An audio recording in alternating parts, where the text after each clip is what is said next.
Yo! Good morning. Hey, Rick Copley here. I'm at No Limits Fitness. No Limits Fitness? No Limits Fitness. Here in Tavares, Florida. If you live in the area and you haven't been to our gym, go on by, try a visit. First class is always free.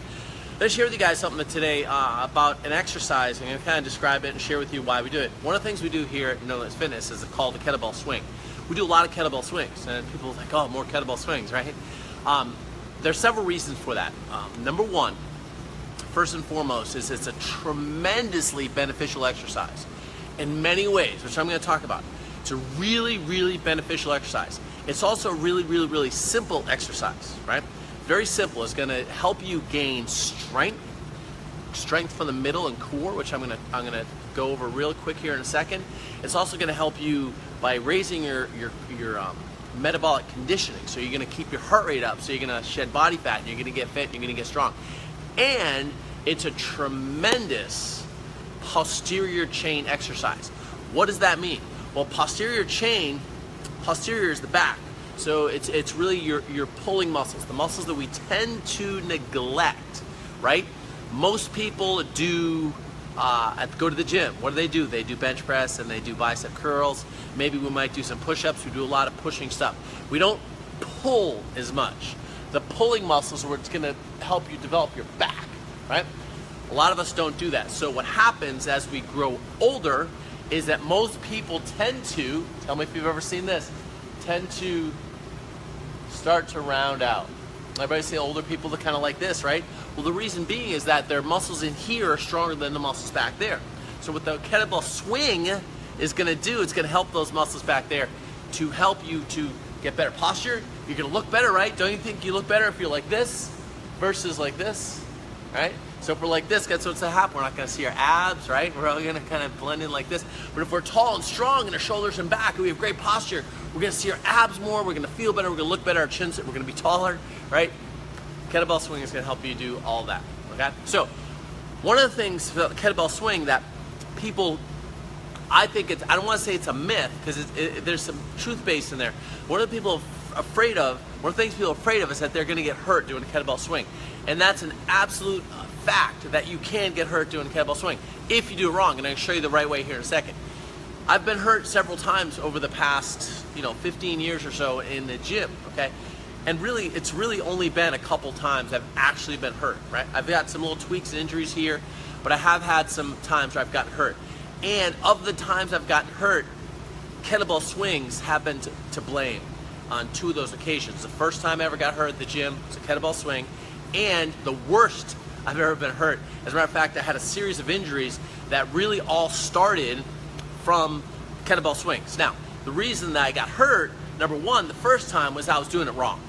I was just playing, I had never done a kettlebell swing. I started doing it, I was doing it wrong. Second time is I was doing a kettlebell swing that was too heavy for me, and I wasn't supporting myself properly from my feet. So I was actually doing it bare feet in the sand, which is not a suggested thing to do. I would not do it. So I have been hurt. Now, from those lessons I've learned, and I'm going to show you how to not get hurt doing kettlebell swing. Okay, so kettlebell swing. Again, the benefits. You're going to really build up your backside of your body, because check this out. Your spine here, your spine is meant to move and sway, and your spine is going to twist, your spine is going to go forward, you're going to go backwards, your spine is going to do all these things. It moves in all different directions, okay? So I'm side to side, front to back, right? But it's not meant to move a lot, okay? It's not meant to move a lot. Now, if I'm going to pick something off the floor, I'm bending in my hips. Okay, I'm bending in my hips, I'm not bending in my back. That's how people get hurt. That's how you get hurt. That's how you get hurt doing kettlebell swing. Your spine is meant to be stable. It's meant to it's not meant to stay straight. It's meant to bend a little, but it's really not meant to bend a lot. Okay, it's not meant to go like this. We're not meant to be rolled like this. When I do that now, I have discomfort. When I just go like this, it hurts. I don't try to do that a whole lot. So the muscles that are in our posterior chain, specifically erector spinae and multifidus, the muscles that are up and down the spine, right, that run up and down here, muscles here, aren't meant to do a lot of movement. So they're not meant like a bicep. Bicep's meant to move a lot, to move that joint. Your back muscles are not moving any joints. They're stabilizing. So, that being said, what is the mover? Well, the mover is going to be the movers are going to be your glutes and hamstrings, and for the most part, okay? So your hips, your glutes and hamstrings. So when you're moving your hips, come back here a little bit. Here, these muscles here, okay?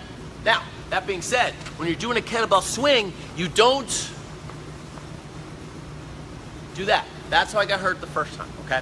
You don't do that. You keep a solid back. Your shoulders back, you're strong, you swing, you use your hips. So when a kettlebell swing, you want to push your hips back, and I'm going to show you in a second. I'll step back. I know it's easier to hear me when I'm here, easier to see me when I'm back there. You're going to push your hips back, okay? And when you push your hips back, you pop them forward. What muscle are you using? What muscle are you using? Primarily to move your hips. What muscle are you using primarily to move your hips for an extension? So extension means I'm extending, right? Pushing forward. My body's in full extension here. Flexion is here. So I'm going forward, it's flexion. Okay, it's kind of like this, flexion, extension. So when you're extending your hips, the primary muscle mover is going to be your gluteus maximus, which is what?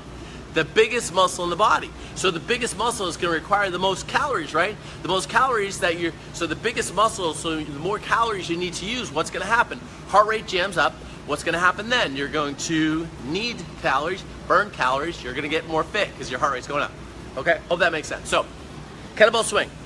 Here's the process to a kettlebell swing. I'm going to show you the real basic kettlebell swing, which is called the Russian kettlebell swing, and I'm going to show you the American kettlebell swing, and then I'm going to show you an advanced version for those of you that are maybe in competition mode. Sometimes in competitions I do kettlebell swings. I'm going to show you how to do it a little quicker, and if you're stronger, and how that works. I'm going to show you the body positions. One that's the most safe. The second one, it's still safe if you do it right, but there's a little more risk involved. It's probably more of an advanced thing, okay? So, to do a kettlebell swing, first thing you're going to do is you have your kettlebell and you have it at your hips. I'm going to demonstrate this in a second. Let's talk you through it first. First thing you're going to do, push your hips back, drop the kettlebell between your knees. Then what you do is you pop your hips, kettlebell's going to go up, arms are going to stay straight, nice and strong. We're going to do, first thing I can demonstrate is a Russian kettlebell swing. All that means difference between Russian and American. Russian is the kettlebell's going to come to here, right about eye level, and American's going to go up over your head. Okay, Russian, American. Russian, American. Okay? So what I'm going to do is I'm going to demonstrate real quick how to start and execute a Russian kettlebell swing, which is where everybody's going to start. Okay? If you're new to it and you haven't done a lot of kettlebell swings, you're going to start with a Russian kettlebell swing. Okay? So I'm going to demonstrate that real quick. The steps are hips back, kettlebell between the knees, pop, and then back down. The kettlebell is going to come between my crotch area. Okay? It's my crotch, I can go there. Right? Same thing with you. You're doing a kettlebell swing. Not between your knees. I'm going to demonstrate it properly, and then I'll show you some mistakes you'll make. Okay?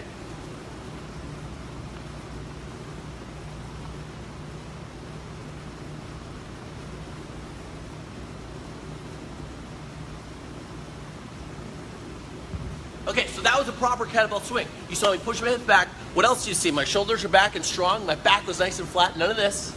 Okay? Back is nice and flat. We always start people there. Make sure that they don't move a lot. Don't move a lot. Pop those hips. The other thing you're seeing is the kettlebell's coming down between my legs. Now, what I'm going to do is I'm going to show you now, I'm going to show you the wrong way to do a kettlebell swing from that position. Okay? I'm going to show you some mistakes. Here are a couple mistakes. I'm going to show you, and I don't want to do this, but I'll show you. I'm given for you guys. This is for you guys. I'm going to show you kind of rounded back. I'm also going to show you going too low. Okay? This version of kettlebell swing, also another cue is to keep your chin up. I'm going to drop my head, so I'm going to do it wrong. Okay? Watch.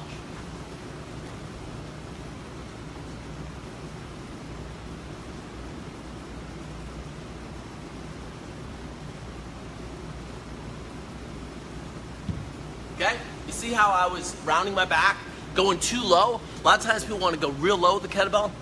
It's very low. So I'm going to show you again. I'm going to step back and demonstrate. Hips. Watch my hips. Watch my hips go, and watch my back.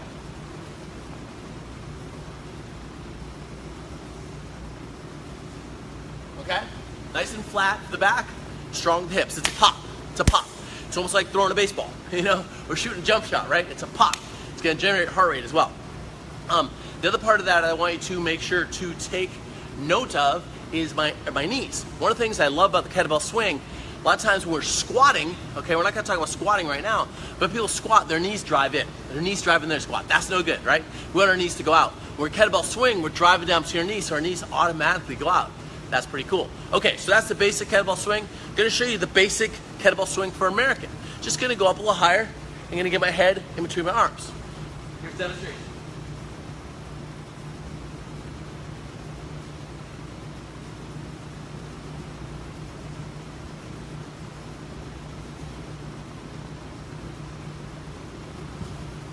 I'm moving my hips, pop my hips a little more, driving the kettlebell up, okay? Put my hips a little more, driving the kettlebell up. Now, I'm going to, and I said I would do this real quick, I'm gonna show you the more advanced version. More advanced version just involves keeping the kettlebell closer to your body, extending your arms up top. Now, who's gonna do this?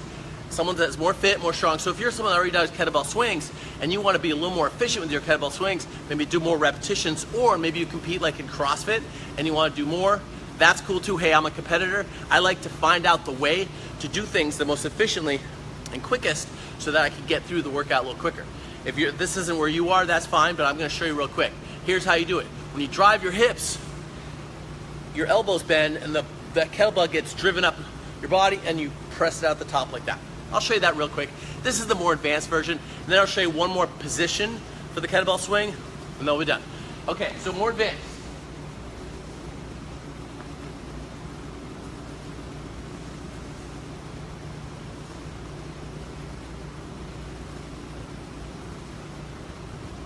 That's how I do my kettlebell swings. So, kettlebell's coming right towards your body, extending my arms right up top. It's almost hitting my nose. One of the things I'll do when I'm doing a kettlebell swing is I'll really make sure to keep it close to my face so I see it on the way up and on the way down. Again, that's the more advanced version. That's not you, that's fine. One more version I'm gonna show you guys where it's okay to drop the head, look down, as long as the back stays flat, and you're really gonna engage more here, drive more. I'll do this version sometimes if I'm doing a bigger set. One of the workouts I've done where I had to do, I think 100, right? And as a matter of fact, it had to be unbroken. This is a different type of workout. Not many people do this. But there's a lot of volume, okay? We don't always do this. Again, this is advanced. But because I was doing volume, I was changing the way I was doing it. So some I was close, some I was up here, and then I was bending in my hips more, which I'm gonna demonstrate right now.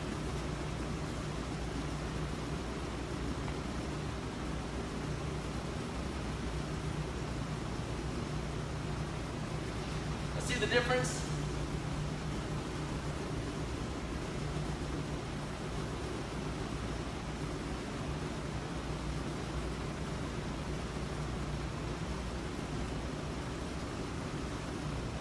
Perfectly acceptable to do it like that. Just a little different way to do it. Bend your hips. Last point, when you're picking up and putting down the kettlebell, no back, no rounded back. Okay? Strong. I always pick my kettlebell up with one hand. I'm not super flexible on my hamstring, so going down like that is too low for me. So I'll go pick it up with my one hand, stand tall, and I'll start. When you're doing a kettlebell swing, you're always thinking strong back, strong back, strong back. Okay? So that's a quick tutorial on the kettlebell swing. One of the best exercises out there. If you're on a budget and you want to get some sort of equipment and not just do functional stuff with your body, you want to get some resistance, grab a kettlebell. Go to Target, go to Walmart, look online. They're not super expensive, they're not super cheap. Generally, around $2 a pound, maybe less. Sometimes you get less. If you can get less than $2 a pound, you're getting a good deal. So a 25-pound kettlebell might cost 50 bucks. 40-pound might cost 80 bucks. Again, you might get a deal at Walmart or something if you walk through. If you walk through to see a kettlebell whose price is less than $2 a pound, buy it. Buy it and get that. So don't go too heavy. Another kind of thing there. A lot of times people are like, oh, I'm gonna use a heavy. Go light. Always go light. Light, better form. Go light, use better form. Go quicker. Do bigger sets. That's my advice. I would not try to go heavier. You can go a little heavier, but that's something you need to work your way up to. Last thing, if you're gonna buy a kettlebell, what weight should you buy? I would always buy 2, right? My suggestion would be 2. Get a lighter one and get a heavier one. 15 pounds is generally gonna be light for most people. 20 to 25 pounds be kind of heavy for the ladies. 30 to 35 pounds be kind of heavy for the guys, starting off. As we go up, you can go up in weight. Kettlebell that I use primarily, I have a 62-pound kettlebell, which I don't use a whole lot. That's kind of heavy. Smaller sets, I might use that one. 53 pounds is kind of a standard competition kettlebell, so I generally use 53-pound kettlebell. But that's me, I'm a pretty fit guy. 35 pounds. My wife and our other trainer here, Gidget, they'll tend to use 35 pounds, but they can use 40 or 50 as well. But they tend to use 35 pounds. That's the general weight for them. They're super fit. And I'm kind of a elite fitness as well, so 53 pounds what I use. So hope you guys got value out of this. If you did and you think this is something that other people will get value out of this, just share this video. And if you're close to or live in the Tavares, Florida area and you want to come visit our gym, we'd be glad to have you. First class is always free. We do lots of kettlebell swings here and lots of functional type stuff, and we get people in super good shape. So again, if you got value, please share. We appreciate you and hope you have a great day.